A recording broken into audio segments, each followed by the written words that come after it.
Welcome to The Explainer. Today, we're going to tackle something that hits home for millions of working Nigerians, your pension.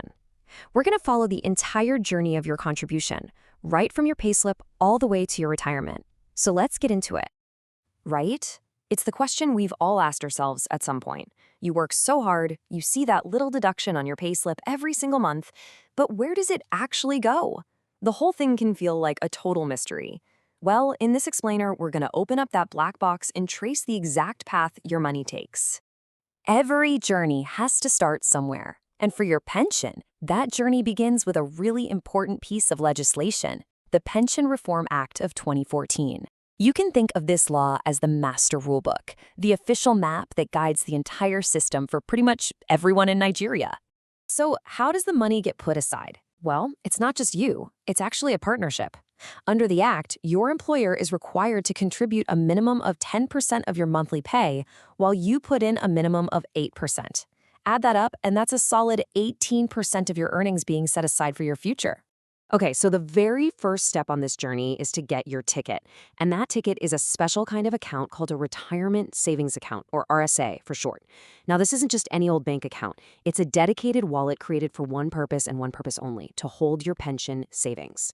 And here's what's absolutely crucial to remember.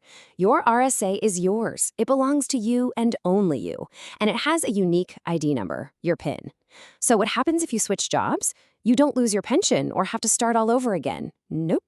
You just give your new employer your RSA details, and the contributions keep flowing into that very same pot. It's built for how we work today. All right, so your 18% contribution lands in your RSA every month. Great. But it doesn't just, sit there gathering dust. There's a whole team of specialized organizations whose entire job is to safeguard that money and to help it grow. Let's meet the key players. First up, you've got your Pension Fund Administrator, the PFA. Think of them as the pilot of your pension plane. You actually get to choose which PFA you want to go with, and their job is to make the day-to-day decisions on how to invest your money to make it grow over the long haul.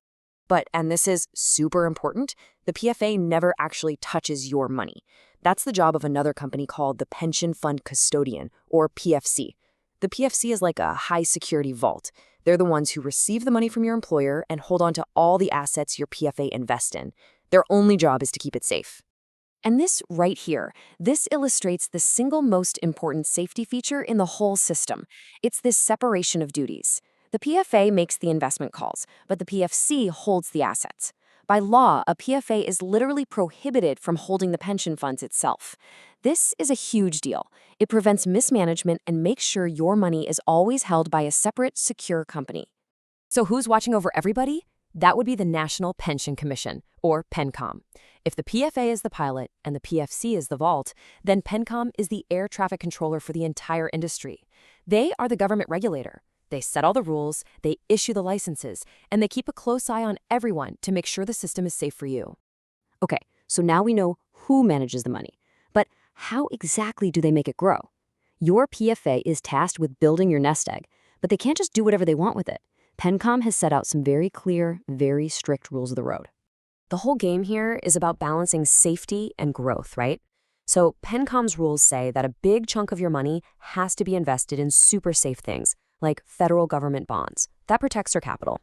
But to make sure your money actually grows, PFAs are also allowed to invest in things like the shares of big publicly listed companies. What's just as important as what they can do is what they can't do. These rules are all designed to stamp out conflicts of interest and reckless behavior. For instance, your pension money can never, ever be used to give out loans, and it can't be used as collateral for a loan either. It's locked down tight for one reason only: your future. So let's fast forward. You've worked for decades, your PFA has been investing your money, and you finally reach the destination, retirement. This is the part everybody's been waiting for. How do you actually get your money back? All right, the magic number you need to burn into your brain is 50. Under the law, you can start to access the money in your retirement savings account once you retire from work or when you turn 50 years old, whichever one of those happens later. So when that day finally comes, the process is pretty straightforward. It's basically 2 steps. First, you have the option to take a part of your savings out as a one-time tax-free lump sum. Pretty nice, right?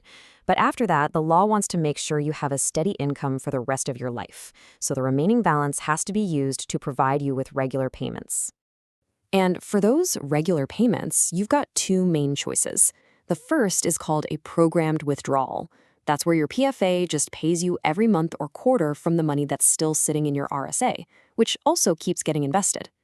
The other option is to buy an annuity from a life insurance company. You basically hand them your balance, and in exchange, they guarantee you an income for the rest of your life. But, life happens. It doesn't always go perfectly according to plan. So what happens if you hit a rough patch, like losing your job, way before you're ready to retire? Well, the good news is the Act has a safety net built in for exactly this kind of situation. If you're under 50, you lose your job, and, this part is key, you can't find another one within 4 months, you are allowed to make a one-time withdrawal of 25% of your total RSA balance. It's there to help you bridge the gap. So we've followed the full journey now. The contributions, the managers, the investments, the payout. It's a really robust system with a lot of layers of protection. But it's also important to take a step back, look at the big picture, and understand some of the challenges. Which brings us to a really critical question. The Pension Reform Act of 2014 was a game changer, no doubt about it. But is the system perfect? Well, the source material we've used for this explainer also points out a few areas of concern. For instance, the Act now only makes pensions mandatory for companies with 15 or more employees. It used to be 5. That means a lot of people working in smaller businesses might be left out. There's also some debate around what exactly monthly emoluments includes, and that lack of clarity can sometimes lead to lower contributions. These are the kinds of ongoing conversations aimed at making the whole scheme even better for everyone. So what's the big takeaway from all this? It's simple. Your pension contribution isn't just a deduction, it's your money, and it's on a long, carefully regulated journey. It is a real investment in your own future, managed by professionals and watched over by a powerful regulator. We've just handed you the roadmap for that journey. This system is designed to work for you, but it works best when you're an active participant. So check your statements. Ask your PFA questions, stay engaged, because at the end of the day, it's your future we're talking about. Thanks so much for watching.